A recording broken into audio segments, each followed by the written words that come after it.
So what's up guys, and this is CJ Bisa, and today we're gonna have a new video because we're gonna make Philippine Airlines Airbus A340-300 with the seal of the President of the Philippines, also the seal of the PayPal plane.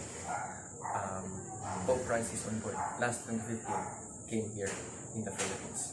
So before that, please like, share, subscribe, and hit the bell notification to also notified for my new videos. And welcome back for the Christmas lights. Is already attached because the Christmas is coming again, like Christmas 2020. We're back again for making our planes. And let's start it, everyone. So this is the template of Airbus A340-300. You may take a screenshot and print it out. I have a fax for this. This airplane is carry President Benigno Aquino III going back to Manila, Philippines from US. Except Benigno Aquino III, he is carrying the delegates from US. Later, you will see Philippine Air Force FA50 fighter jets escorted the presidential plane.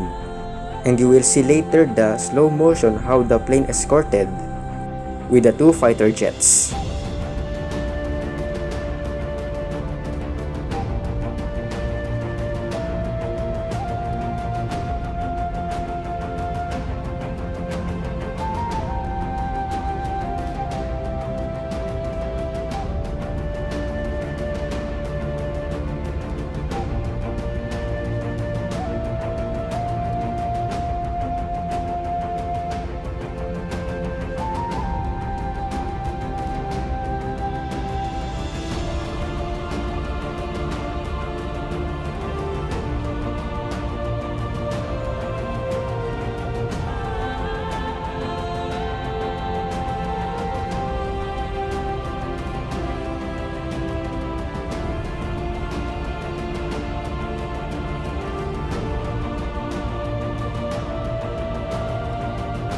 And now this is the two FA50 fighter jets is going to the airplane with the registry PH001 and PH002 to be escorted for protection.